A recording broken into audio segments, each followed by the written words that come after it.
హల్లెలూయా. దేవుని స్తోత్రం. మధ్యాహ్నకాల సమయంలో దేవుడు మనం చేసిన మేలులు ఎన్నో గొప్ప మేలులు, ప్రతి మేలును మనము జ్ఞాపకము చూసుకోవాలి. ఆయన చేసిన ఉపకారములలో ఎన్ని మనకు ఏది కూడా మనం చెప్పుకుంటాం, దాన్ని మనం మర్చిపోతాం. పేదరికంలో ప్రభు సహవాసము, దరిద్ర పోయిన తర్వాత, ధనవంతులైన తర్వాత దెయ్యపు సాహసం.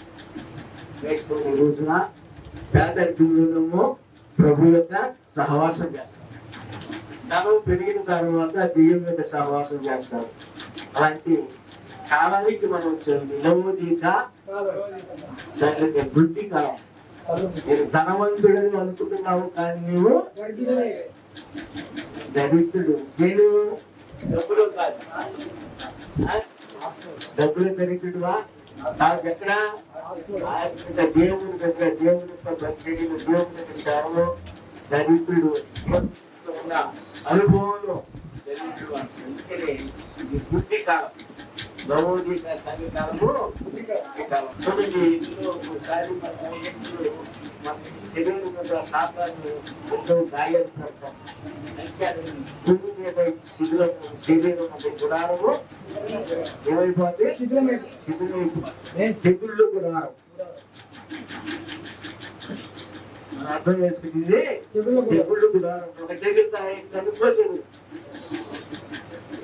మనం అనుకుంటాం మనం ఆరోగ్యంగా ఉన్నాం కదా అనుకుంటాం. లేదండి, ఏ క్షణంలో ఏం సంభవించిందో ఏం జరుగుతుందో నీకు తెలియదు.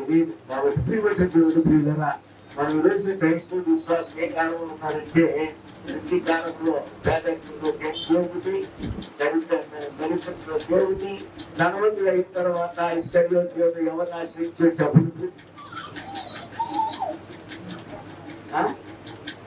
సాతాను ఇస్కరియోతు యోగాలో ప్రవేశించను.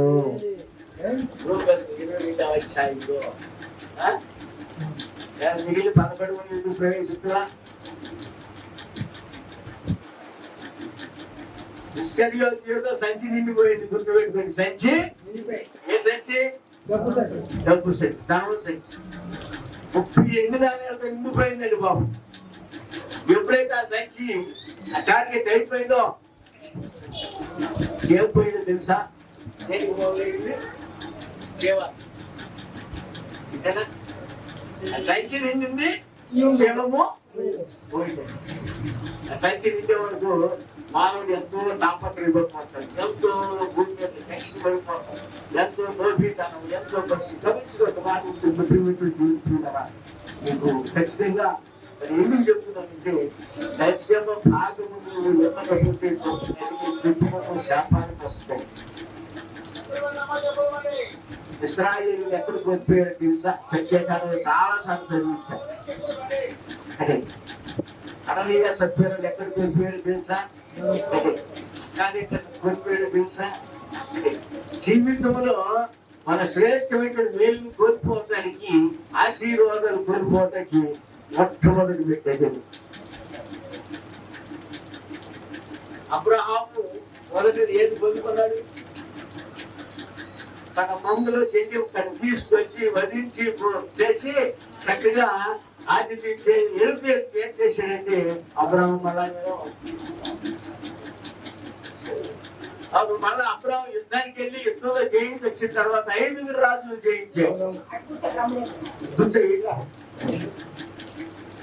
5 రాజుల్ని జయించాడు.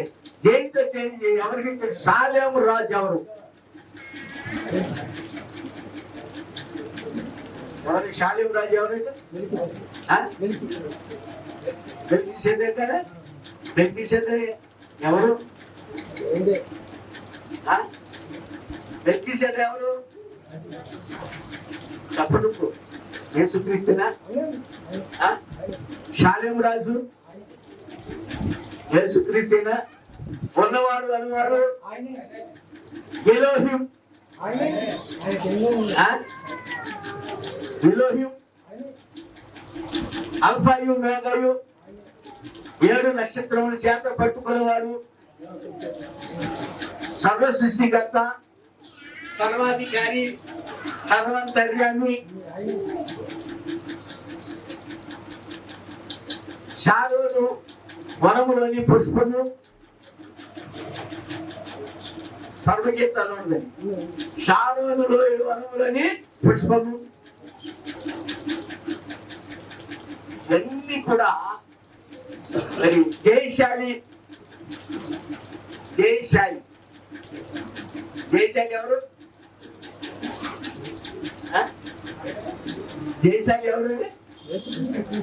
గొప్ప బలిష్ఠుడైన జయశాలి. ఇవన్నీ కూడా పరిశుద్ధాత్మ.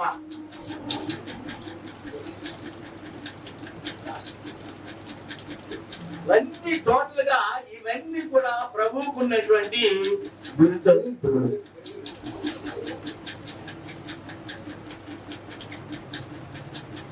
ఇవన్నీ ప్రభువుకున్న బిరుదాయిస్తాయి. మనకు ఒక బిరుదు వచ్చిందంటే మనం అంతా ఎదుగుతాం. కానీ ప్రభువుకి సృష్టికర్త దేవుడికి ఉన్నటువంటి గొప్ప బిరుదులతో ఎవరికి ప్రతి ఒక్క మానవుడు పెట్టుకున్నాడు జయశాలి అని. కానీ జయశాలి మానవుడిది కాదు, అది దేవుడిది. మానవుడు పెట్టుకుంటాడు జయశాలి అని. పేపర్ల మీద పడతామంటే చూడండి, దేవుని ప్రియుడ. జయశాలి అంటే లోకమును జయించి ఆయన సింహాసనం ముందు కూర్చున్నవాడు జయశాలి. దేవుని స్తోత్రం. లోకాన్ని జయిస్తున్నావా? లోకాన్ని మనము దేవుని ప్రియులారా. కాబట్టి దేవునికి వాక్యము చాలా మర్మముతో కూడింది. ఈ కాలానికి 7 ముద్రలు బయలుపరచబడినటువంటి కాలంలో ఉన్నాం. 7 సంఘ కాలములు. ఇవి బయట ఉన్నటువంటి తృప్తిలో ఉన్నటువంటి వరకు తెలియదు. 7 సంఘ కాలాలు తెలియవు, 7 ముద్రలు కూడా తెలియదు. ప్రతి ముద్రకు మనిషి యొక్క జీవితం ఉన్నది. ప్రతి ముద్రలో నీకు ఏమవుతున్నావో తెలుస్తుంది. ఆ ముద్రలు చదివేది అసలు ఎవరు ఎక్కడున్నావో, నువ్వు లోకములు ఉన్నావో, విమోచించబడ్డావో నీకే తెలుస్తుంది. దేవుని స్తోత్రం. కానీ 7 ముద్రలు మనం ఎవరు చదవరు. ఎవరు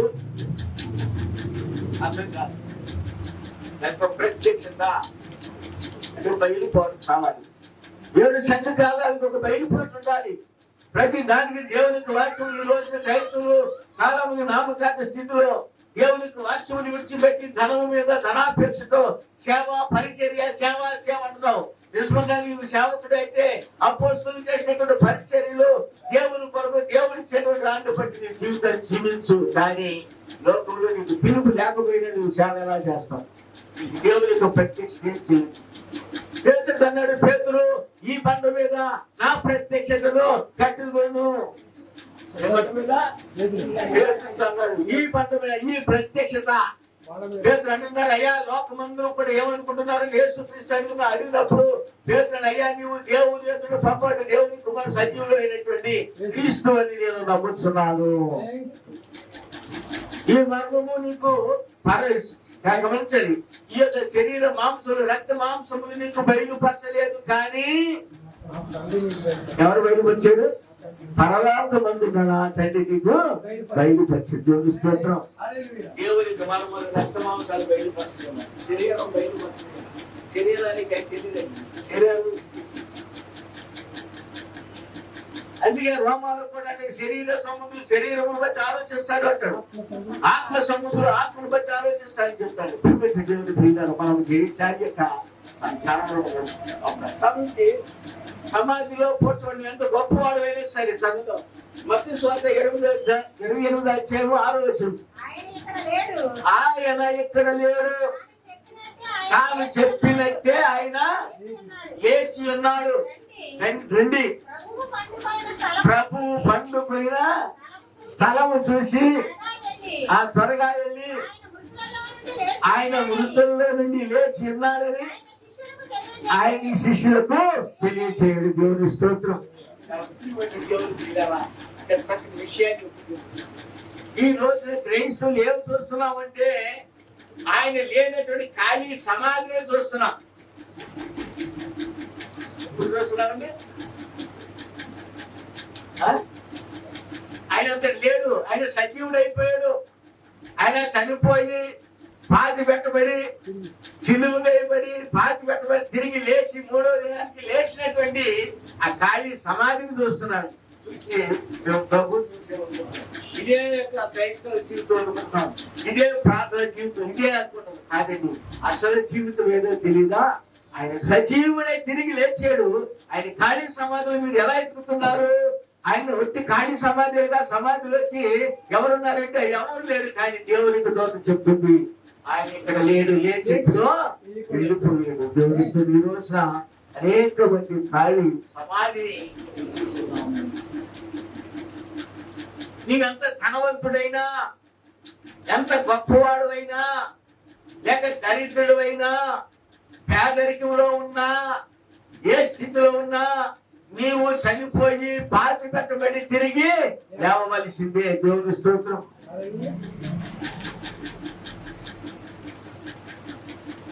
చనిపోయి పాతి పెట్టబడి తిరిగి పాతి పెట్టబడటం అంటే ఏంటో తెలుసా? మన శరీర పత్రిక ఒకసారి చేద్దాం. పత్రిక 6వ అధ్యాయం తీసారండి. అట్లనే రాదు. ఏంటంటే చాలా పాపము విషయమై చనిపోయిన మనము ఇక మీదట దానిలో ఎలా జీవిస్తావు? క్రీస్తు యేసులోనికి బాప్తిస్మము పొందిన మనమందరము ఆయన మరణములోనికి బాప్తిస్మము పొందుతామని మీరు ఎరుగురా. కాబట్టి తండ్రి మహిమ వలన క్రీస్తు మృతులలో నుండి ఎలాగూ లేపబడినో అలాగే మనమును నూతన జీవము పొందిన వారమై మన నడుచుకున్నట్లు మనము బాప్తిస్మము వలన మరణములో పాలు పొందుటకై ఆయనతో కూడా పాతి పెట్టబడుతుంది. దేవుని స్తోత్రం. హల్లెలూయా.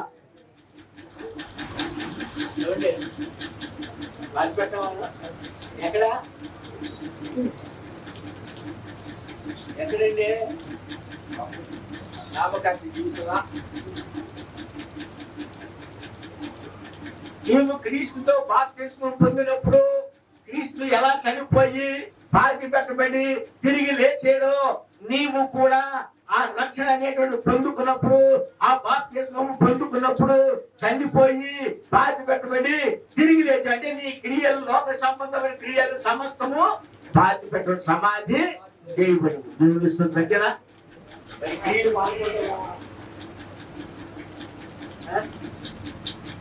ఆచారం క్రైస్తవులు 100 మంది ఉంది కదా, మారు మనసు కలిగిన క్రైస్తవులు 10 మంది ఉన్న చాలంట. దేవుని స్తోత్రం. తెలుసండి, 10 మందిలో జీవం ఉన్నది, 10 మందిలో జీవం ఉన్నది. ఆ 100 మందిలో జీవము లేదు, మృత కడియ పరుపు. విశ్వాసము లేని, క్రియలు లేని విశ్వాసము మృతము.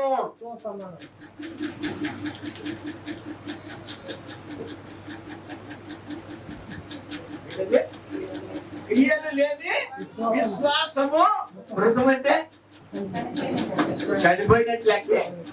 విశ్వాసం ఉంది, క్రియలు ఏంటి? ఒక క్రైస్తవుడు మంచి విశ్వాసం ఉంది, నీ క్రియలు ఎక్కడుంది? మళ్ళా చచ్చిన పరిస్థితికి మనం ఏ స్థితిలో ఉంటున్నామంటే కడగబడినటువంటి పంది ఉంటుంది. ఆ పందిని శుభ్రంగా దాని మీద ఉన్నటువంటి ఏంటంటే శుభ్రంగా కత్తిరించేసి దాన్ని శుభ్రంగా కడిగి మంచి వస్త్రాలు, తెల్లటి వస్త్రాలు వేసి బంగారపు కమ్మి ముట్టికి తగిలించి చేతికి బంగారపు గొలుసేసుకుని నడిపించి సెట్టు పట్టి రోడ్డు తీసుకెళ్దాం. ఆ కాసేపు చాలా విలువగా ఉంటుంది. పంది చాలా శుభ్రంగా ఉందండి. పందేనా అనిపిస్తుంది, అనిపిస్తుంది, పందేనా అనిపిస్తుంది. ఎందుకనంటే దాని యొక్క రూపురేఖలు మార్చేసాం, దాని మీద ఉన్నటువంటి బొత్సు కత్తిరించేసాం, దానికి శుభ్రంగా చేసాం, కడిగేసాం. కడిగడం అంటే ఏంటి? బాప్తిసం ఇచ్చాం. దాని ముందంగా బొచ్చంతా కత్తిరి లోక సంబంధించిన విషయాలన్నీ కత్తిరించేసాం. దాని కొత్త జీవితాన్ని కొత్త శరీరానికి ఇచ్చేసాం. ఎలాంటి శరీరం అంటే శుభ్రంగా కడిగి తెల్లటి వస్త్రాలు ధరించేసాం. దేనికి? తెల్లటి వస్త్రాలు ధరించాం. దానికి బంగారపు కవిని దాని ముట్టికి తగిలించాం. దేనికి? పందికి బంగారపు కవి బాబులో ఉందని చదువుకోండి. దానికి మంచి గొలిసేసి చేతితో పుచ్చుకుని వెళుతూ ఉన్నాం, అనిపిస్తున్నాం దాని క్రమాన్ని. దేవుని స్తోత్రం. కానీ ఆ పనిని మార్చడానికి దాని గుణం మారదు. దాని రూపం అయితే మారింది కానీ పని యొక్క గుణలక్షణం మారదు. ఏం చేసిందంటే అందుకే తీసుకుని వెళ్తున్నాడుగా రోడ్డు పక్కన బొడ్డు ఆ బొడ్డు నుంచి మంచి వాసన వస్తున్నాడు. స్మెల్ మంచి వాసన వస్తుంది, మంచి స్మెల్ వస్తుంది. ఆ బొడ్డు నుంచి ఇక తట్టుకోలేకపోయింది. ఏం చేసిందండి? ఒక ఉడుకుడికి బొడ్డు కొండలో పూకేసింది. యజమాని యొక్క ప్రయాసం అంతా ఏమైపోయింది?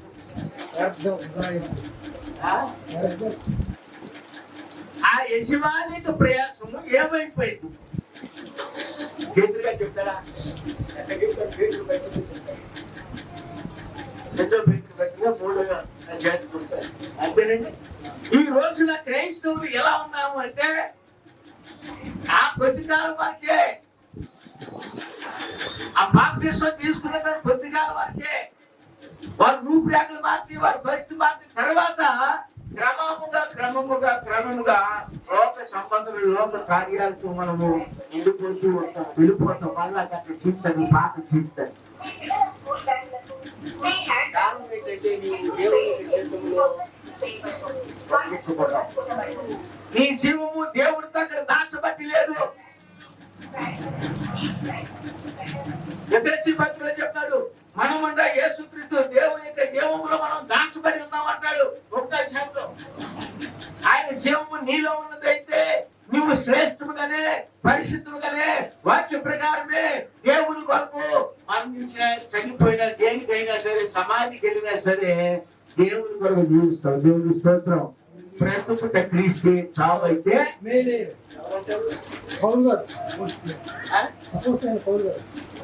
ఏంటండి ఏమంటాడు? బ్రతుకుట క్రీస్తే మనం ఏం చేస్తానంటాడు? దేని కొరకు బ్రతుకుతున్నాం?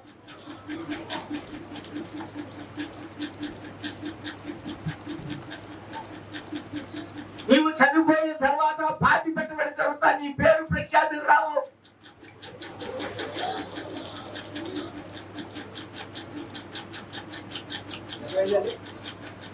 పేరు ప్రఖ్యాతులు, నీ ధనమూలాలు రావు, ఐశ్వర్య ఘనతలు రావు. ఏది కూడా నీతో నీ వెంట చివరికి నువ్వు సంపాదించుకున్నటువంటి జ్ఞానులు విద్యులు ఏది కూడా రాదు. ఏదొస్తుంది తెలుసా? క్రియలు వస్తాయి. నీవు దరిద్రుడు అయినా నీ క్రియలు వస్తాయి, ధనవంతుడు అయినా నీ క్రియలు నీతో వస్తాయి. నువ్వు ఏ స్థితిలోనే నీ క్రియలు నీకు వెంటనే ఆ క్రియల ద్వారా నువ్వు ప్రవక్త చెప్తారు. సమాధి చేయబడిన తర్వాత దేవునికి పిల్లల యొక్క విశ్వాస స్థానం లేదు, దెయ్యం యొక్క పిల్లల యొక్క స్థానం లేదు. చదివించిందట రోజు ఎప్పుడు చదివి గుర్తుందా? భగవాన్ చదివింది మరోసారి చూపిస్తాను. తెలుసు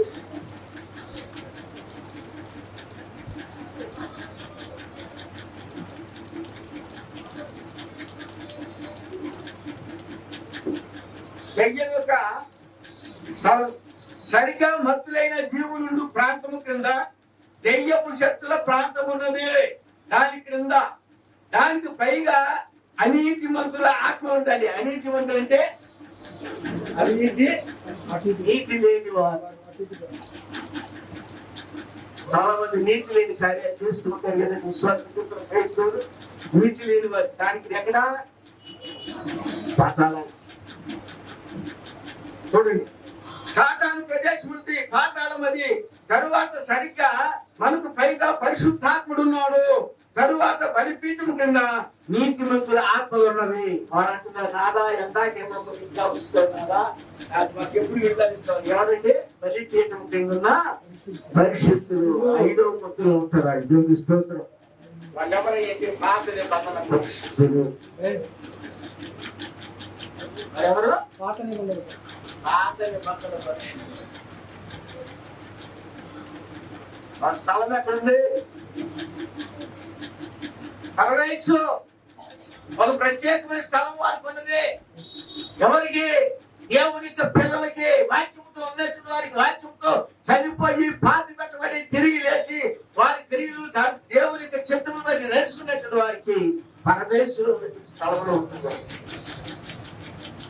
అనీతి మంత్రులు ఎక్కడుంటారు? అనీతి మంత్రులు ఎక్కడుంటారండి? నేర్చుకుంటావా? దోషణ క్రైస్తవులు చూడండి ఎలా ఉందంటే, లోకానుసారమైన స్థితికి మనం నడుచుకుంటాం. మేము ప్రార్థనకి వెళ్తాం పాస్టర్ గారు, వందనాలండి. ఆదివారం నొప్పి ఇస్తామండి. మేము వచ్చేసి కానీ నీ క్రియలు మార్పుగా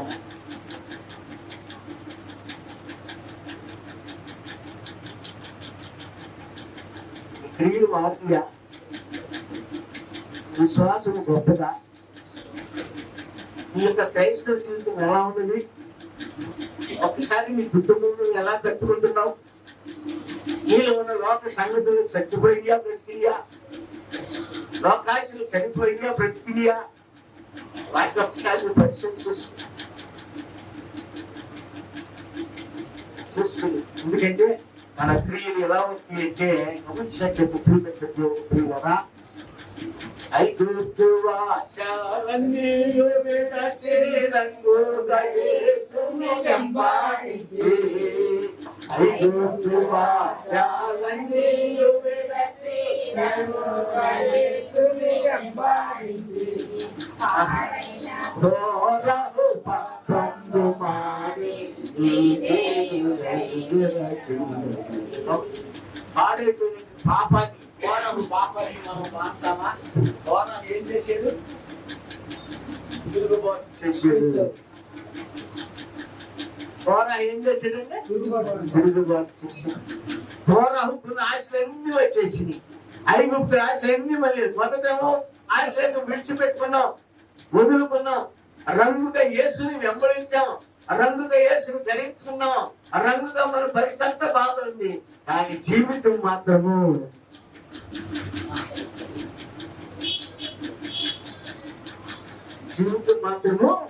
మార్పు లేని జీవితం. మార్పు లేని క్రైస్తవులు వారి స్థానం జీవితంలో మార్పు లేదు, ప్రవర్తనలో మార్పు లేదు, నీ నడకలో మార్పు లేదు, నీ క్రియల్లో మార్పు లేదు, నీ ఆలోచనలో మార్పు లేదు, నీ కుటుంబ పరిస్థితులు చూస్తే మార్పు లేదు.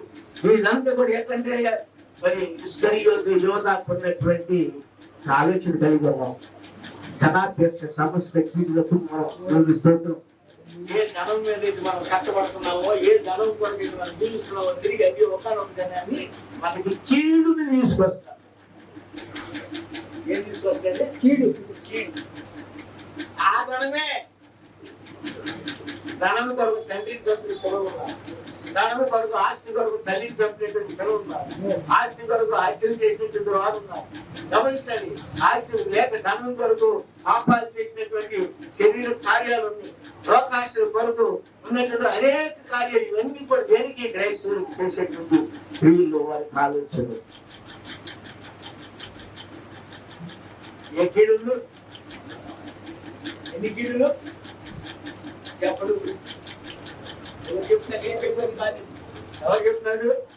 అపోస్తలుడైన పౌలు గారు తిమోతికి రాసిన పత్రికలో చెప్తున్నారు. అంతేనా? అంతేనండి. అపోస్తలుడైన పౌలు గారు తిమోతికి రాసిన పత్రికలో చెప్తున్నారండి. కానీ మన వాటిని ప్రయత్నిస్తాం. చెప్పే కదా, పేదరికంలో ఉన్నప్పుడు ప్రభు కాళ్ళు పట్టుకుంటాం.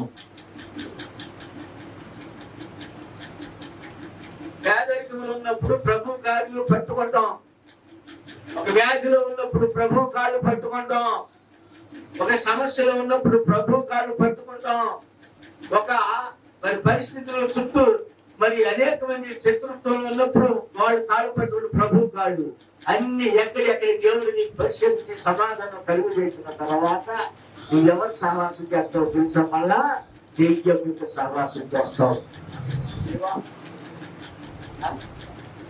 వాక్యం చూపించరా ఉంది ఒకసారి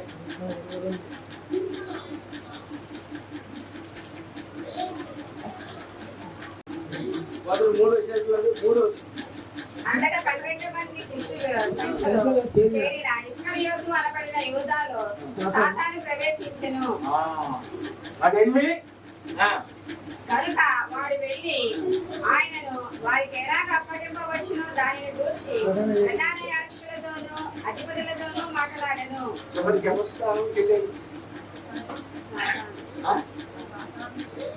అతనికి ఎవరి స్థానాన్ని ఉన్నాడు? ఎక్కడున్నాడు? దేవుడితో ఉన్నాడు, యేసుక్రీస్తుతో ఉన్నాడు. తిన్నాడు, తాగాడు, తిరిగాడు, అన్ని చేశాడు. 3.5 సంవత్సరాలు చక్కగా కార్యాలు చేశాడు, అన్ని చేశాడు, అన్ని బాగున్నాయి. కానీ దేవుడు కూడా, ప్రభువు కూడా ఎరిగే, తన మనసును ఎరిగే అది ఒక సంచిని ఇచ్చాడు. ఆర్థిక శాఖ అదిగో ఏ శాఖ అండి? ఆర్థిక శాఖ. 12 మందిలో నీకు ఆర్థిక శాఖ ఇచ్చా, మిగిలిన 11 మంది మాత్రము ఏ శాఖ అంటే పరలోక రాజ్యం శాఖ. 11 మందికేమో పరలోక రాజ్యం శాఖనిచ్చారు. పరలోక రాజ్యం వారు 9 మంది వారి పేర్లు ఉన్నాయి. పరలోక పట్టణంలో ఉన్న 12 గుమ్మాలకి 12 మంది శిష్యుల యొక్క పేర్లు ఉన్నాయి. పరలోకంలో ఉన్నటువంటి 24 సింహాసనాలకి 24 సింహాసనంలోనే 12 మంది యోధా గోత్రం పెద్దలు, 12 మంది అపోస్తులు కూర్చున్నారు. వారికి ఆ స్థానం దొరికింది, వారికి ఆ స్థానాన్ని వెలిగించాడు. కానీ ఇస్కరియోతుకి ఏ స్థానాన్ని ఇచ్చాడు? ఇప్పుడు ఏ స్థానం ఇచ్చాడండి? ఏ కోరుకున్నాడు? దేనికి వెళ్ళి 11 మంది ఎందుకెళ్ళా?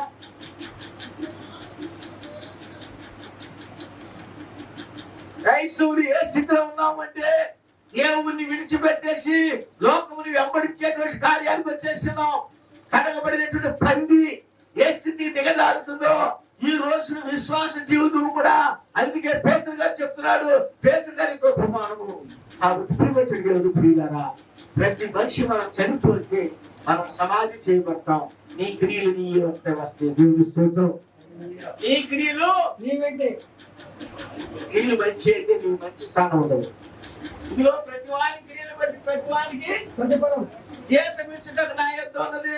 దేవుని స్తోత్రం. ఏమన్నాడండి? నా యొద్ద చేతులు ఉంటానికి ఏ చేతులు ఇవ్వాలి ఆయనకి తెలుసు. అదేనండి, ఎవరి దగ్గర ఉందా జీతం? లోకంలో ఇచ్చే జీతం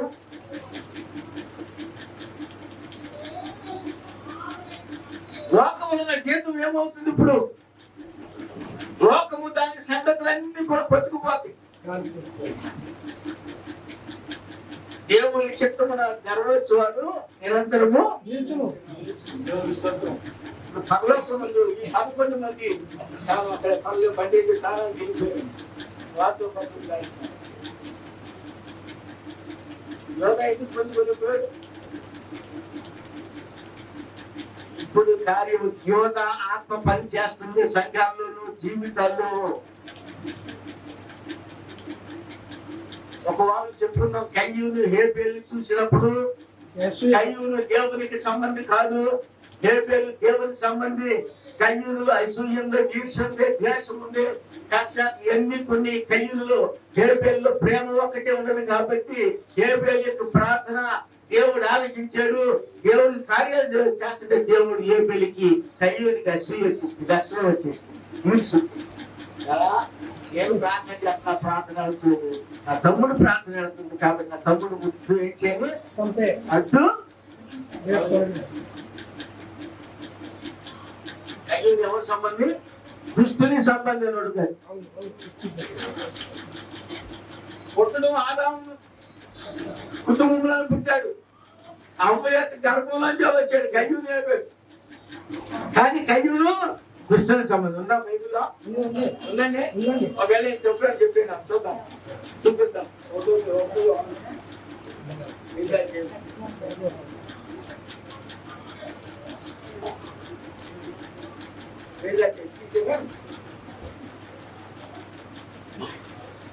చూడండి 9వ వచనం చూడండి. 8 దాన్ని చదవండి. 8 దాన్ని కొత్త ఆజ్ఞను నీకు రాసి ఉన్నాను. Sorry 3:8 sorry. అపవాది మొదటి నుండి పాపము చేయుచున్నాడు కనుక పాపము చేయువాడు అపవాది సంబంధి. అపవాది యొక్క క్రియలను భయపరచుటకే దేవుని కుమారుడు ప్రత్యక్షమాయెను. దేవుని మూలముగా పుట్టిన ప్రతి వారిలో ఆయన బీజము నిలుచును కనుక వాడు పాపము చేయుడు. వాడు దేవుని మూలముగా పుట్టినవాడు కనుక పాపము చేయజాలడు. దీనిని బట్టి దేవుని పిల్లలెవరో అపవాది పిల్లలెవరో తేటపడును. నీతిని జరిపించని ప్రతివాడును తన సహోదరుని ప్రేమింపని ప్రతివాడును దేవుని సంబంధులు కాదు. ఇప్పుడు అయ్యే సంబంధి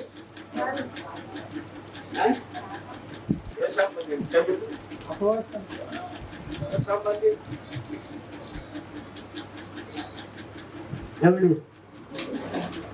కయ్యూనుకున్న స్వభావ లక్షణాలు ఇప్పుడు మనకున్ని అంటే మనం ఏ సంబంధము?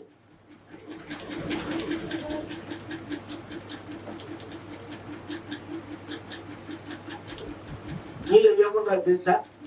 ప్రేమ, విశ్వాసము, నిరీక్షణ. దేవుని స్తోత్రం. ఏముండాలండి? ప్రేమ, విశ్వాసము, నిరీక్షణ. 3 శ్రేష్టమై. ఈ 3 శ్రేష్టమైంది ప్రేమయ్యి అంటాడు. దేవుని స్తోత్రం. 1 కొరింథీ పత్రిక 13 చివరి 11 వచనం. శ్రేష్టమైంది ఏది? ప్రేమ.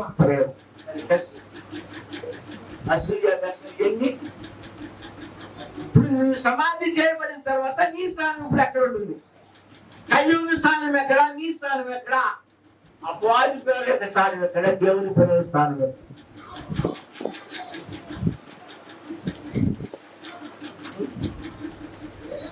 దేవుడు ఎక్కడికి వెళ్ళినా ఆ దేవుడే కదా. ఎక్కడికి వెళ్ళినా ఆ దేవుడే కదా.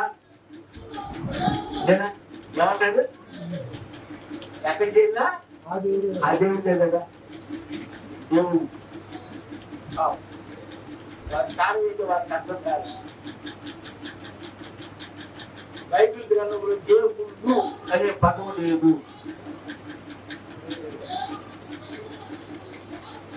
బైబిల్ గ్రంథంలో దేవుళ్ళు అనే పదం ఉన్నదా? దేవుడు ఏకవచనానికి బహువచనం తేడా తెలుసా?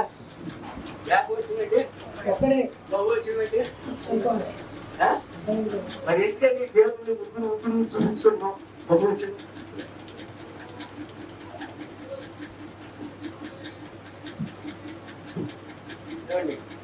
నామము అంటే అర్థం ఏంటి? నామము ఏంటది? నామమును అక్కడ ఏముంది? నామము ఉందా? నామములు ఉన్నాయా? మరి నువ్వు ఎందుకు వచ్చింది? ఈ గ్రంథంలో రాయబడిన సున్నాయిను పొల్లైను కలిపినా తీసివేసిన పరలోక రాజ్యపు పాలు పంపులు లేవు. మరి నామములు ఎక్కడి నుంచి వచ్చింది? గవర్నమెంట్ చదివించారు. క్రీస్తు శకము 325 సంవత్సరం నైసియన్ ఆలోచన సభకు జరిగింది. కానీ రోజు మనం ఏం చేస్తున్నాం? పెద్ద సంఘము పాస్టర్ గొప్ప ధనవంతుడండి, పెద్ద చర్చ, పెద్ద సంఘం. లేదా మా పాస్టర్ గారు బాగా చెప్తుందండి, సాయంత్రం పూట పెడతారండి, చక్కగా వెళ్తామండి. టైం పాస్కి వెళ్తున్నారు, మరి ఎందుకు వెళ్తున్నారో తెలియదు కానీ, లేక భోజనానికి వెళ్తున్నాము, ప్రకృతి దేనికి వెళ్తున్నారో తెలియదు కానీ, వాక్యాన్ని నిజంగా నువ్వు ధ్యానం చేసుకుంటే, అర్థం చేసుకుంటే నువ్వు చేసేది మంచి చెడు అనేటువంటి నీకు తెలుసు.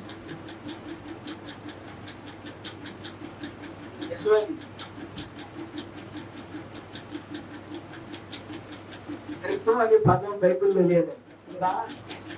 దొరుకుతారు ఎవరన్నా? ఎప్పుడైనా చూపిస్తారా? త్రిత్వము అనే పదం చూపిస్తారా?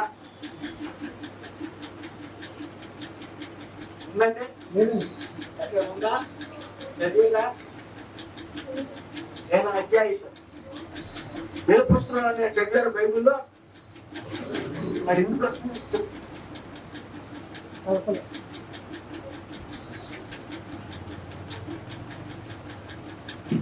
విశ్వాస జీవితాన్ని కోల్పోతున్నావు. నీవు సమాధి చేయబడినప్పుడు నీ స్థానం ఏంటో నీకు తెలియట్లేదు. ఎప్పుడు ప్రియమైన దేవుని ప్రియులారా గమనించట్లయితే అబ్రహాము చాలా జాగ్రత్త అండి. అబ్రహాముని దర్శించడానికి గుడారం యొక్కకు ముగ్గురు వచ్చారు. ఆ ముగ్గురులో దేవుడేమో అబ్రహాముతో సంభాషిస్తున్నాడు.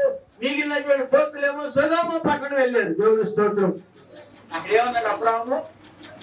నా ప్రభువా ఏమన్నాడండి? ప్రభులారా అన్నారా? ప్రభు అంటే ఒకడేనా? ఏకవచనేనా? ప్రభులారా అంటే అదే మాట ఒక వ్యక్తి ఆ ప్రత్యక్షం కోల్పోయి ఒక ఆయన అన్నాడు, చెప్పండి ప్రభులారా.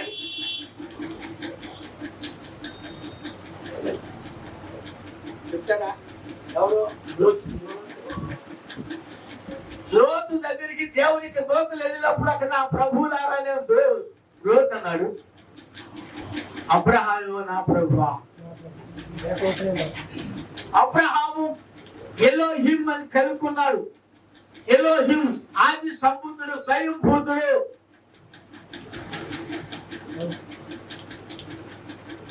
ఎలోహిం అంటే స్వయంభూతుడు, ఆది సంబుద్ధుడు, సమస్తానికి ఆయన. నా ప్రభువా ఇందువరకే కదా నీకు ఇచ్చింది. గుడారాన్ని చేర్చుకున్నాడు. గుడారాన్ని చేర్చుకుని మంచి ఆతిథ్యం ఇచ్చి తను చేయవలసినటువంటి కార్యక్రమాన్ని ఆయన చేసి వెళ్ళిపోయింది. ఏం చేసి అంత అబ్రహాం ముందు అబ్రహాం దర్శించి చక్కటి దీవులు ఇచ్చింది. ఏ దీవులండి? మనిషికి భార్య కవిత కుమారులు అవుతాడు. తప్పిస్తుందా? తప్పిస్తుంది చెప్పి గతంలో. ఇప్పుడు డబ్బు కూడా పిల్లల్ని ఇస్తుందా? లేదు. ఇస్తుందా? ఒక వారం చెప్పుకున్నాం. ఆ పిల్లలు పుట్టినప్పుడు ఏం తెలియదు. పెరిగే కొద్దిన వాళ్ళ లక్షణాలు బయట పడుతుంటారు. పిల్లల యొక్క లక్షణాలు పెరిగే కొద్దిని కనపడుతున్నప్పుడు వారికి లక్షణాలు, ఆ యొక్క పిల్లల యొక్క లక్షణాలు బయటకు వస్తాయి. వారిలో ఉన్న గుణగణ కన్నప్పుడు పెద్ద నేను కుమారుని కన్నాను అనుకోండి. ఎవరు? అవ్వ. కానీ ఆ కుమారుడు ఏమయ్యాడు? ఒక హంతకుడయ్యాడు. అయ్యాడా? ఏమంటుంది? నేను ఆ కుమారుని యెహోవా వలన దయ పొందిన దాన్ని నాకు కుమారుడు కలిగాడు. అవ్వ కలిగాడు. ఆ కలిగినటువంటి కుమారుడు ఒక హంతకుడయ్యాడు. చూసిన ఏ కాలానికి వచ్చేసాం మనం? సవాలు. మీరు ఎంత గొప్పవాళ్ళైనా సరే మనము చనిపోక తప్పదు, సమాధి చేయబడక తప్పదు. మన స్థానం ఎక్కడ అనేటువంటి కూడా మనం ఆలోచన చేయాలి. అబ్రహాము చనిపోయాడు. అబ్రహాము చనిపోయినప్పుడు అబ్రహాము కొన్నటువంటి అతను భార్య శారా కొనుక్కున్నటువంటి పొలంలో అబ్రహాము సమాధి చేశాడు. ఆ సమాధి అక్కడే, ఆ సమాధి కాడే ఎవరు చేశాడంటే అబ్రహాం కన్నా ముందు యోగులు చేశాడు. అక్కడ దేవుని స్తోత్రం. అదేనండి, అబ్రహాం కన్నా ముందు ఎవరున్నారు తెలుసా? ఏబు గారు ఉన్నారు.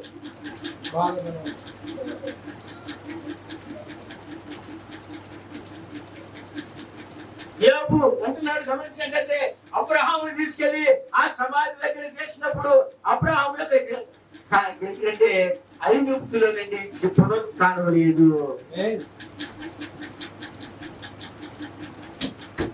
ఐగుప్తులో పునరుత్థానం లేదు. పునరుత్థానం అంటే మరి తిరిగి లేవంటారు.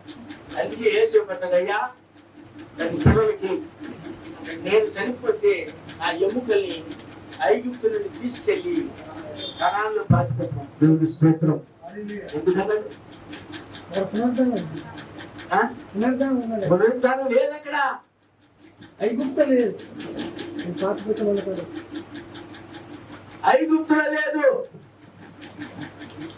కాబట్టి ఫలానా స్థలాన్ని తీసుకెళ్ళండి. అబ్రహాముని ఎక్కడ సమాధి చేశారో అక్కడికి తీసుకెళ్ళండి. శారాని ఎక్కడ సమాధి చేశారో అక్కడికే తీసుకెళ్ళండి. యోబుని ఎక్కడ సమాధి చేశారో అక్కడికే తీసుకెళ్ళండి. ఇస్సాకుని ఎక్కడ సమాధి చేశారో అక్కడికే తీసుకెళ్ళండి. యోసేపు అంటున్నాడు, యాకోబుని ఎక్కడ, ఆ పితరులు ఎక్కడ సమాధి చేశారో అక్కడికి తీసుకెళ్ళండి. యోసేపు అంత ధనవంతుడు, గొప్ప ధనవంతుడు. కానీ యోసేపు అంటున్నాడు, అయ్యా ఆ ఎముకలు మాత్రం ఐగుప్తులో ఉండడానికి వీళ్ళు ఎందుకంటే ఐగుప్తులో పునరుత్థానం లేదు. ఐగుప్తు జీవితంలో పునరుత్థానం లేదు. పాపపు జీవితంలో పునరుత్థానం లేదు. ఒక గుడ్డివాడు 10 మంది గుడ్డివాడిని అట్టేసుకుని రోజులో పడినటువంటి స్థలానికి వెళ్తున్నావే, కానీ నీ స్థితి ఏంటో నీకు తెలియదు.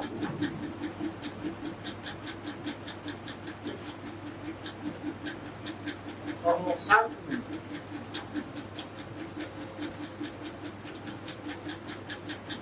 పూర్తిగా మారినటువంటి వ్యక్తి దేవుడితో సహవాసం కలిగి పూర్తిగా మారిన వ్యక్తి. మారిన వ్యక్తి ఇటు పూర్తిగా దేవుళ్ళను ఉన్నాడు, చేస్తూ ఉంటాడు. మార్పు చాలా శక్తి కలిగింది. మార్పు అక్కడ ఒక ఆయన అడుగుతాడు, ఆయన 50 సంవత్సరాలు సువార్తను పట్టించాడు.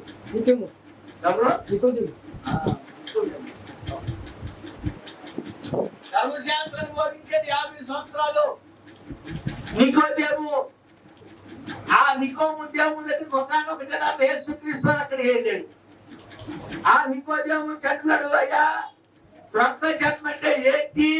ఒకసారి తల్లి గర్భంలోంచి వచ్చాను నేను, మళ్ళా నేను తల్లి గర్భంలోంచి మళ్ళా రాగలుగుతానా అని అడుగుతున్నాను.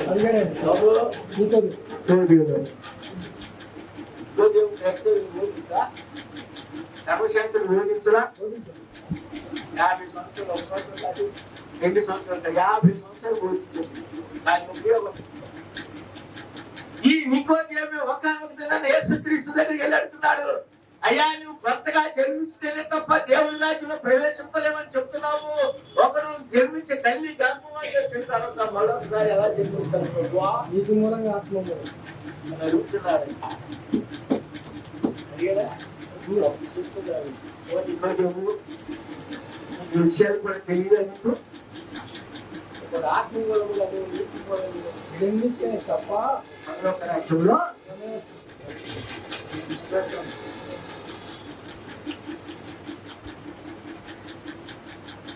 ఆత్మలో స్థానం ఏంటో దేవుడు తెలియజేస్తారు. కొత్త జన్మ చాలా విలువ, వారి మనసు చాలా విలువ. వారి మనసు క్రైస్తవ జీవితం సమర్పణ హృదయము ఆయన ఎక్కడో నాకు హృదయం మీద ఆయన సింహాసనం ఉంది. దేవుని స్తోత్రం. ఈ హృదయము మీద ఆయన సింహాసనం.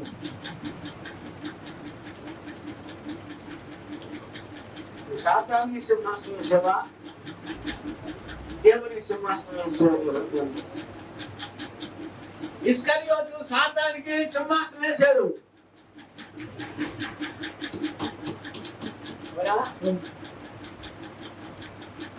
వేసారా? ఇస్కరియోతు సాతాన్ని సమాధి వేసింది. ఇలా తన హృదయం ఏం చేసుకున్నాడు? సాతాన్ని చేర్చుకున్నాడు కాబట్టి సాతాను ఇస్కరియోతుగా.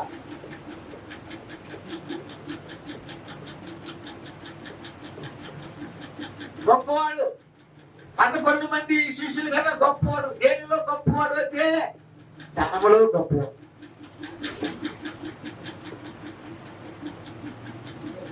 దేనిలో గొప్పవాడు?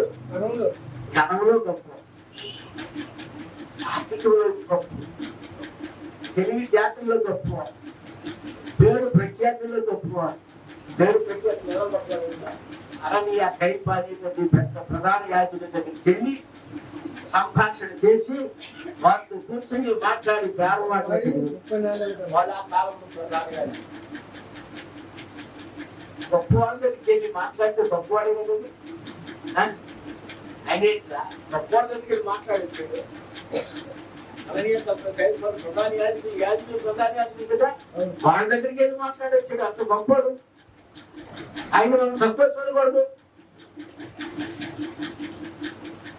ఏంటండి, పెద్ద మంత్రులు కదండి, పెద్ద మాస్టర్ గారు కదండి, పెద్ద తెలుగులో బాగా చదువులు ఉన్నాయి, బాగా డిగ్రీలు ఉన్నాయి కదా అనుకుంటాం.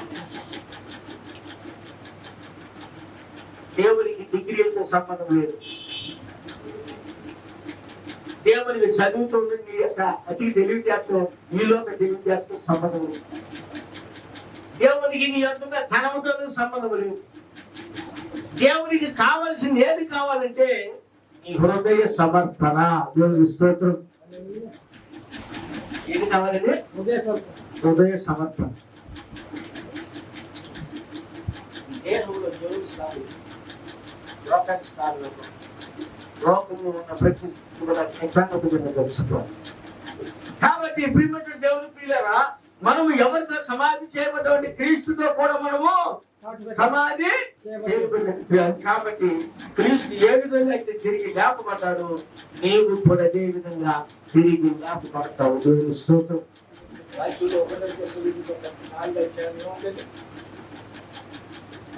పౌలు గారు చెస్సలోనికి రాసినటువంటి 1:4 అధ్యాయము.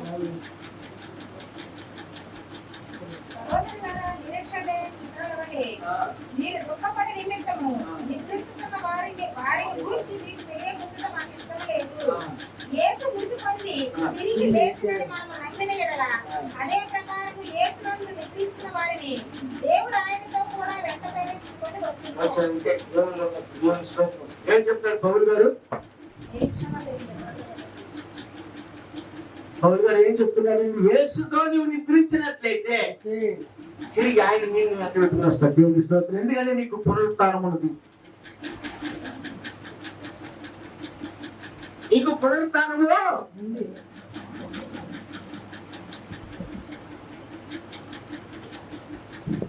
పునరుత్థానం చాలా పునరుత్థానం అంటే అర్థం ఏంటి? చనిపోయి ఆది పెట్టబడి తిరిగి దేవుని స్తోత్రం. ఒక విత్తనం అంట బాధ పెట్టబడాలి. ఏ విత్తనమైన బాధ పెట్టబడాలి. బాధ పెట్టకూడదు, ఫలానికి వస్తుందా?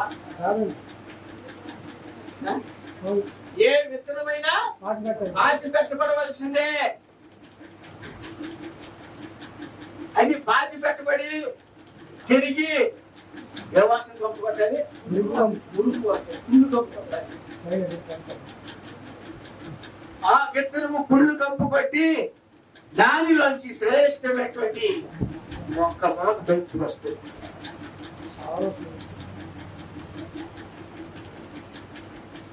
నీ జీవితం అంత గొప్పది. దేవుని స్తోత్రం. ఈ లోకంలో నీ బాధ పెట్టేది, నీ ఆలోచన బాధ పెట్టబడేది, మొత్తమైనటువంటి పరిస్థితి లేదు. కొత్తగా చెల్లించి దేవునికి ఆశీర్వాదం కదా. నాకు చెప్పిన గోధుమ పిప్ప పాతి పెట్టబడి చనిపోయి పాతి పెట్టబడి తిరిగి లేకపోయినా లేపబడని ఎలా వ్యక్తిగత గోధుమ గింజ లేపబడకపోతే అది ఉంది కానీ పాతి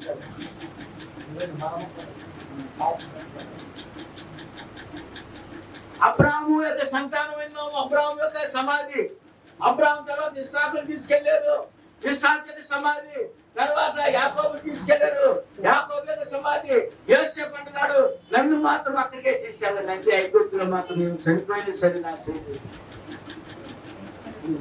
యోబు గారి స్థానం అని యోబు గారు అంటాడు, నేను నా ఆత్మతో నా దేవుని చూస్తున్నాను. స్తోత్రం.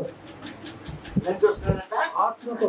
నేను నా ఆత్మతో సజీవుడు చూస్తున్నానయ్యా. దేవుని స్తోత్రం. సజీవుడు ఎవడు?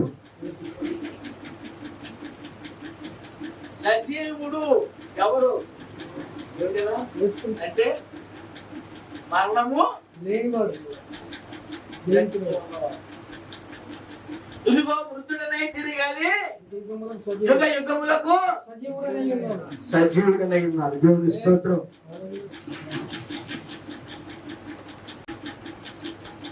చనిపోయి బాధ్యపడి తిరిగి ఏ విధంగా లేకపోతాడు మనము కూడా అదే లోకాశ దాన్ని మనం ఏం చూస్తున్నాం మళ్ళా తిరిగి లోకాశంతో లోక సౌందర్యం లోకాశంతో లోకం కొరకు రాత్రి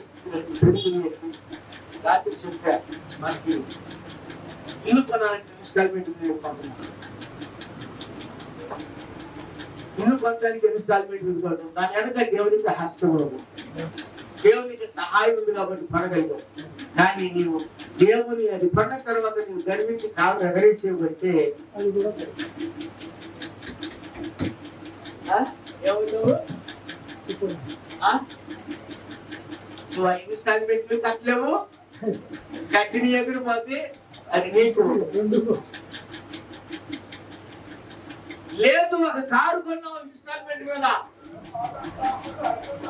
దాని వెనక దేవునికి కృప ఉంది, దేవునికి హస్తం ఉంది, దేవుడు నేను దీవించి ఇచ్చాడు, కొనుక్కున్నావు బంగారం ఉంది. కానీ దేవునికి కృప తొలగిపోయినప్పుడు నువ్వు ఆ ఇన్స్టాల్మెంట్ కట్టలేవు, నువ్వు కట్టింది పోతే చివరికి ఏమవుతుంది తెలుసా? నష్టపోతావు. లేదు బంగారాన్ని కొట్టడం ఇన్స్టాల్మెంట్ మీద, బంగారం కూడా ఇస్తున్నారు ఇన్స్టాల్మెంట్ మీద షాప్ కదండి ఇస్తున్నారా? ముందు కొంత కడుతున్నావు, తీసుకుంటున్నావు, కొంతకాలం పడుతున్నావు, కట్టకపోతే అది ఎగిరిపోతుంది, మూత పడిపోతుంది. దేవునికి అవసరం ఉంది. చూడండి చాలా జాగ్రత్తగా అర్థం చేసుకోండి. ప్రతిదీ కూడా దేవునికి చేద్దాం, ప్రతిదీ కూడా కొనుక్కుంటున్నావు. కానీ ఇది కట్టలేనప్పుడు, దాని స్థితి లేనప్పుడు తీసుకెళ్ళిపోతాడు. ఎందుకు తీసుకెళ్ళవచ్చు? ఎందుకు తీసుకెళ్తున్నారు? రాత్రి చదివి వచ్చానండి. ఎవరు తీసేసాడు? 1వ రాజు గ్రంథము విద్య చదవండి. 1వ రాజు గ్రంథము 8వ అధ్యాయం.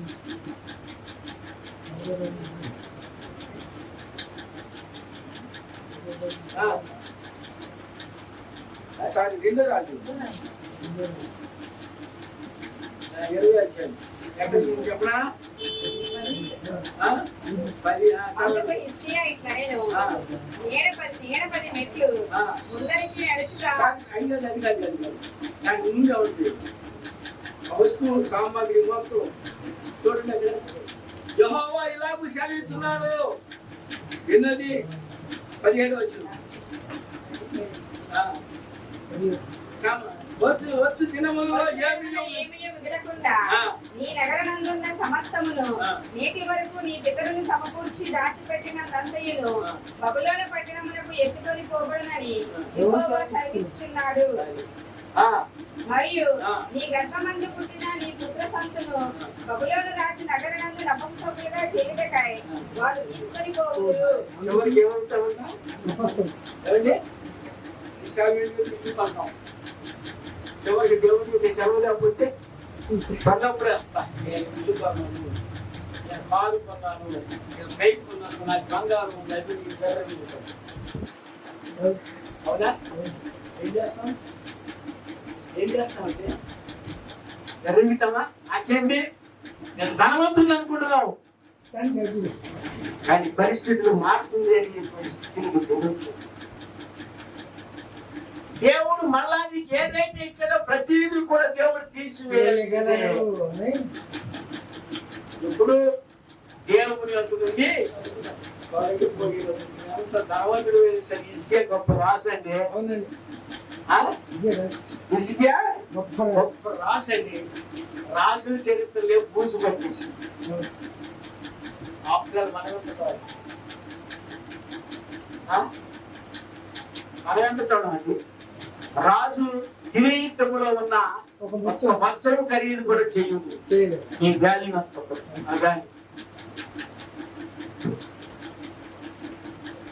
అవునా? రాజు కిరీటం వల్ల ఒక వస్త్రము దాన్ని విలువ చేయలేదు. దాని విలువ కూడా నువ్వు చేయలేవు. నీకు ఆస్తి ఉన్నా అవును. ఐశ్వర్యం ఉన్నా. ఎందుకు నాకు గర్వపడితే వచ్చేపడతాను?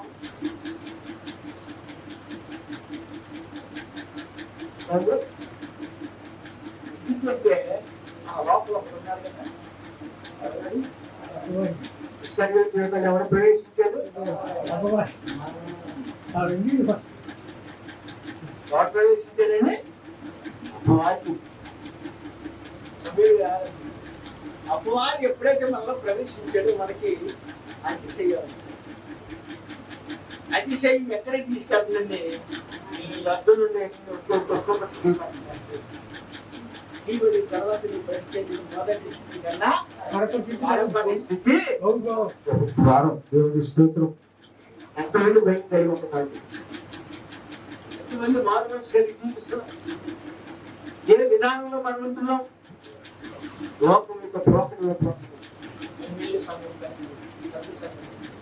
మా పాస్టర్ గారికి చాలా డిగ్రీ ఉంది.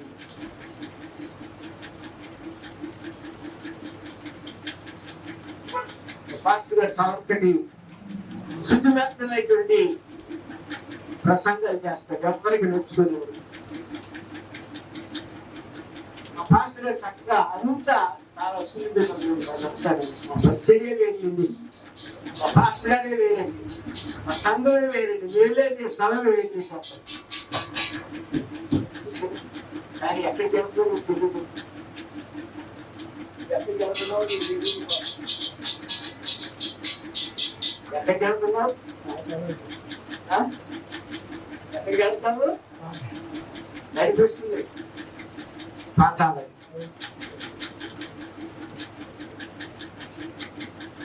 పరిశుద్ధాత్మ దాని స్థానాన్ని దాని యజమాని గుర్తిస్తుంది. పుల్లు దాని యొక్క ఎముకలు గుర్తిస్తాం. అయితే అర్థమైందా? పుల్లు దేనికి గుర్తిస్తుందని సాతాను గుర్తిస్తుంది. పుల్లుకి యజమాని ఎవరు? సాతాను. పరిశుద్ధాత్మకి యజమాని ఎవరు? యేసుక్రీస్తు.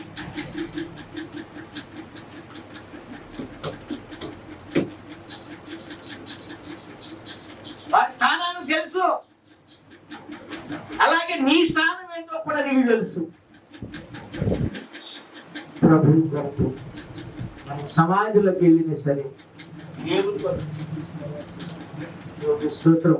కరువైనా ఖడ్గమైనా వ్యాధి అయినా బాధ అయినా మరేదైనా అప్పుడప్పుడు వివాహం దానికి వెళ్ళినప్పుడు నేను అప్పుడప్పుడు చెప్తాను. ప్రమాణం చేయించి వ్యాధి వచ్చినా వచ్చినా కరువు వచ్చినా మర్యాదలు వచ్చినా నీ భర్తకు నీకు తోడుగా ఉంటావా? నీ భర్తను ప్రేమిస్తావా? నీ భర్తకి లోబడి ఉంటావా? అడుగుతూ ఉంటావని క్రైస్తవ వివాహం ప్రేమ చదువుతావు. నేను నా భర్తకి అన్ని ఒప్పుకుంటాం లేదండి. పురుషుడు కూడా ఒప్పుకుంటాడు. మరణం వరకు నేను ప్రేమిస్తున్నాను భార్యగా, నాకున్న అధికారం అంతా నీకే. అవునా? నాకున్న ఆస్తి నీకే. నన్ను ఒప్పుకుంటాడండి. పురుషుడు ఎవరు? మరి నువ్వు ఆయనకి లోపడినప్పుడు ఆయన యొక్క ఆస్తి నీకు లేదా? ఆయన శ్వాసం నీకు లేదా? ఆయనకి అధికారం లేదా? ఆయన యొక్క ముద్రిక నీకు లేదా?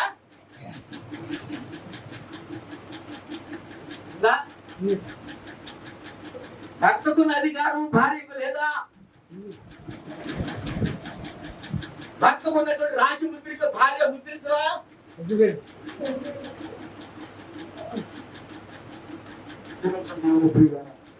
క్రైస్తవ జీవితం చాలా విలువ.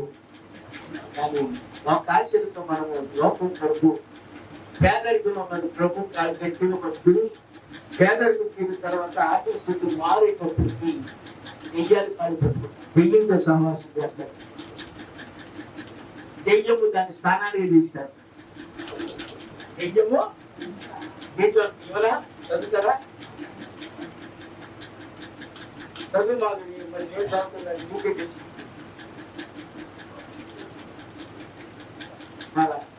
ఇదే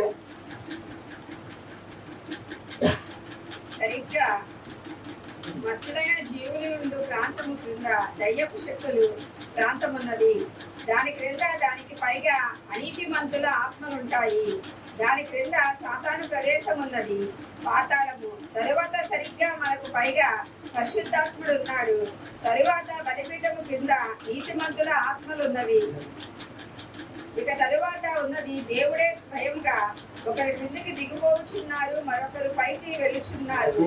ఆ రెండు ఆత్మలు ఇక్కడ ప్రభావితం చేయుచున్నవి. రెండే చేస్తాయా? ఎప్పుడు వరం ఉందా లేదు? ఇప్పుడు ప్రతి మాట విలువ. మన ప్రవర్తన మన క్రియలు ఎక్కడికి తీసుకెళ్తాను? ఈ క్రియలు ఎక్కడికి తీసుకెళ్తున్నాయి? ఈ ఆలోచన ఎక్కడికి తీసుకెళ్తుంది? నువ్వు మొదట ఎవరితో సంభాషణ కలిగి ఉన్నావు? నీ మొదట దేవుని దగ్గర ఏమి కొనుక్కున్నావు? దేవుడు ఆలోచన ఏం వాగ్దానం చేశావు? ప్రభు నాకు ఉద్యోగం వస్తే నేను, అయ్యా నాకు వివాహం అయితే ఇది చేస్తా, అయ్యా నాకు చాలా జాగ్రత్త సంతానము కలిగితే చాలా జాగ్రత్త, నాకు సంతానము కలిగితే, లేక మా అబ్బాయి మంచి చదువులు చదివితే ఇది చేస్తా, అది చేస్తా, ఇది చేస్తా, అన్ని చేస్తావు, వాగ్దానాలు చేస్తావు. అయిన తర్వాత ఏ వాగ్దానాన్ని నీవు నెరవేరుస్తున్నావు? నెరవేరుస్తున్నావా? ఏ వాగ్దానాన్ని మనం నెరవేరుస్తామండి? వాగ్దానం చేయటమే కానీ నెరవేర్చలేదు. అలాంటి దేవుడు మరి నీకు వాగ్దానం చేసినప్పుడు నీ వాగ్దానం నువ్వు మర్చిపోతే ఎన్నుకుంటాడా? ఒక మనుషుడికి వాగ్దానం చేస్తే ఎంతో కోప్పడి ఎంతో చేస్తాడే. మరి దేవుడికి వాగ్దానం చేసినప్పుడు ఆ వాగ్దానాన్ని నిలబెట్టినప్పుడు దేవుడు ఏం చేస్తాడు? ఆయన చేసే కార్యం వేరు. ఆయన చేసే కార్యం వేరు. ఉద్యోగం ఇచ్చిన దేవుడు, ఉద్యోగం తీసేస్తాడు. గర్భఫలాన్ని ఇచ్చిన దేవుడు, చూడండి ఆర్థిక స్థితి ఇచ్చిన దేవుడు, ఇల్లులు ఇచ్చిన దేవుడు. పాడతాం, అయ్యా నువ్వు ఇచ్చింది ఇల్లయ్యా, నువ్వు ఇచ్చిన ఇల్లయ్యా, అయ్యా నువ్వు మంచి భోజనం పెట్టావయ్యా, మంచి వస్త్రం, అన్ని పాడతాం. కానీ కృతజ్ఞతగా చూపిస్తావా? పాడతావు, నీ నోటితో పాడతావే, నీ ఆలోచన చేస్తావే, కానీ దేవుడికి ఎంత లోబడుతున్నావు నువ్వు? వాగ్దానం చేయటం నీవంత అనుకున్నావు, తీసివేయుతాయి.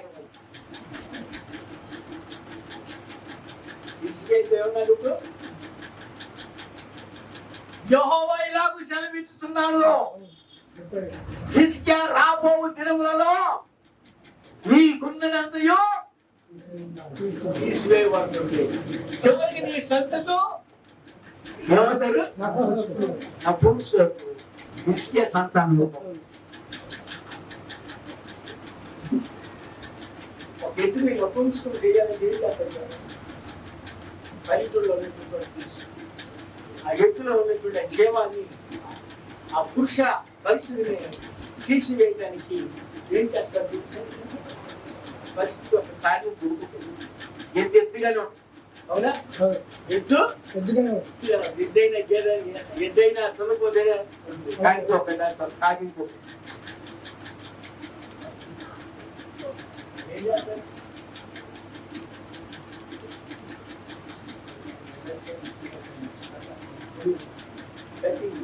కటింగ్ చేస్తారు. కటింగ్ కాదు,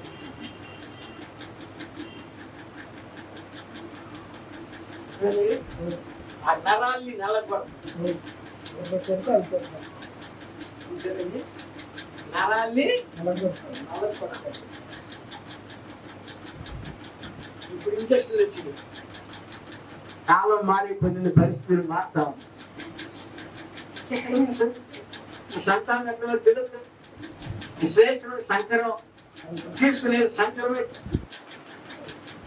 ఇసుకే చదివించగా అప్పుడు ఇసుకే చదువు ఇసుకే దగ్గర అప్పుడు ఇసుకే ఉంటున్నాడు చూద్దాం. మరియు నీ గర్భమందు పుట్టిన నీ దుష్టులు తమ బబులోను నగరమునందు నపుంసకులుగా చేయగా వారు తీసుకొని పోవుదురు. అందుకు హిజ్కియా, నీవు తెలియజేసిన యెహోవా ఆజ్ఞ చొప్పున జరుగుట మేలే. నా దినములలో సమాధానము సత్యము కలిగిన యెడల మేలే కదా అని యెషయాతో అనెను. హిజ్కియా చేసిన ఇతర కార్యములను గూర్చియు అతని పరాక్రమం అంతటిని గూర్చియు అతడు కొలను త్రవ్వించి కాలువ వేయించి పట్టణంలోనికి నీళ్లు రప్పించిన దానిని గూర్చియు ఇవన్నీ కూడా హిజ్కియా చేసిన కార్యాన్ని గురించి ఒకటి తెలియదు. హిజ్కియా ఏమంటున్నాడు, నా దినములో జరిగింది చాలు, కానీ నా కుమారు యొక్క నా సంతానం విషయాలకు వచ్చినప్పుడు ఏమవుతుంది? 6 దినాలు జరగని ఏదైతే ఏది జరిగితే అది జరుగుతుంది. ఉన్నా పర్వాలేదు, వాడు ఉన్నా లేకపోయినా సంతానం లేకపోయినా పర్వాలేదు.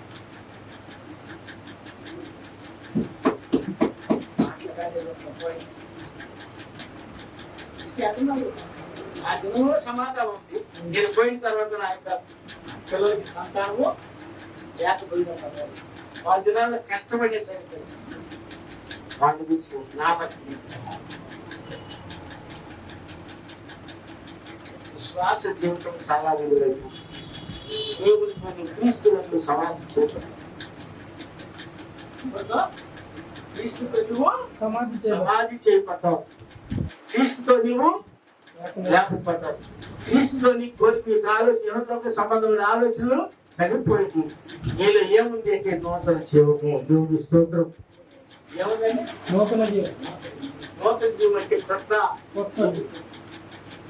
చనిపోయి బాధ్యత తిరిగి లేకపోతే మన క్రియలు మారు, మన ఆలోచన మారు, మన పద్ధతులు మారు, మన ఉద్దేశాలు మారు. ఏ స్థితిలో కూడా మార్పు లేని క్రైస్తవ జీవితంలో వృద్ధమైంది. దానివల్ల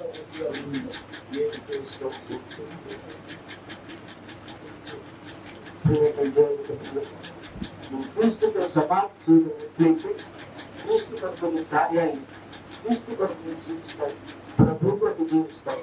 అప్పుడు వాడు ఎంత గొప్ప అయినా అబ్రహాము, ఇస్సాకు, యాకోబు, యోసేపు, యోబు గారు వారితో చనిపోయినటువంటి అలాగే యేసు క్రీస్తు చనిపోయి రాతి పెట్టబడి ఆ రాతి జరిగిన విషయం ఏంటంటే నీరున్న సమాధుల దగ్గరికి వెళ్ళి నీటిని తీసుకుని బయటికి తీసుకొచ్చాడు. అందుకని యేసు క్రీస్తు వారు పాత నిబంధన పరిస్థితులను చెరగా తీసుకొని వచ్చాను అంట. దేవుని స్తోత్రం. చెరను రంగులో బంధించింది మరణం. వీళ్ళందరూ మరణపు పరిస్థితిలో ఉన్నటువంటి అక్కడికి వెళ్ళాడు యేసుక్రీస్తు వారు. వెళ్ళి ఆ పాతాళ సమాధి వెళ్ళి వారి సాతాను తాళం చెవులు తీసుకొచ్చేసాడు. ఒక విధాన మన మనస్థానం ఎక్కువ కూడా మనం గమనించాలి. మన కీళ్ళు మార్చుకోవాలి, మన భక్తితో మార్చుకోవాలి. దేవుని అంతే కానీ నేను మారినట్టే అది నీ యొక్క వస్తుంది. వాళ్ళు చెప్పాను, మా ఎవరు ఏం చేసుకున్నా నేను ఎవరిని నా వారికి ఏమి పలకరించకూడదు. తప్పు చేసిన నన్ను ఉప్పు చేసిన ఏమి ఇష్టం. ఇంకా నీ యొక్క ఆలోచన బట్టి, నీ పద్ధతిని బట్టి విధానం తెలుసుకో. ఇష్టం కేవలం నేను వాక్యాన్ని చెప్పడానికి మాత్రమే మిగిలినటువంటి కార్యాలన్నీ ప్రదర్శించుకుంటాను. కాబట్టి ఎవ్వరూ సేవకులుగా నేను తెప్పించుతాను. ఏదైనా చెప్పినప్పుడు ఇవి మార్చుకుంటే ఆశ్రయించబడతాను, మార్చుకోవచ్చు అనే పరిస్థితి రకరకాలైనటువంటి మార్గాలు నడుస్తూ ఉంటుంది. ఏ మార్గం అంటే కడమ, ఏ మార్గమో కడమ చివరి మార్గం. మన ఇష్టం అయితే వెళ్తాం, కాకపోతుంది మన ఇష్టం. ఇక్కడ కాదు ఇంకోసారి వెళ్తాం. నేనేనా పాస్టర్ గారు ఇదేనా సంఘం ఇక్కడ నేను ఉద్దేశం ఉండొచ్చు, కానీ నీ ఉద్దేశం నా దగ్గర ఉండొచ్చు, సంఘం దగ్గర ఉండొచ్చు. కానీ దేవుడు దేవుడు తెలిసేది ఆయనకి ఇచ్చేది ఫలాలు ఇస్తాడు. ఆయన చేసే కార్యాలు ఆయన చేసుకుని పోతాడు. ఆయనకు తెలుసు ప్రతివానికి వీలు బట్టి ప్రతివానికి చేతులు తప్పు చేతులు దేవుని స్తోత్రం ఆయన తెలుస్తాడు. దేవుని వాక్యం వరకు అందరినీ దీవించి ఆశీర్వదించి బలపరచుగాక. ఆమేన్.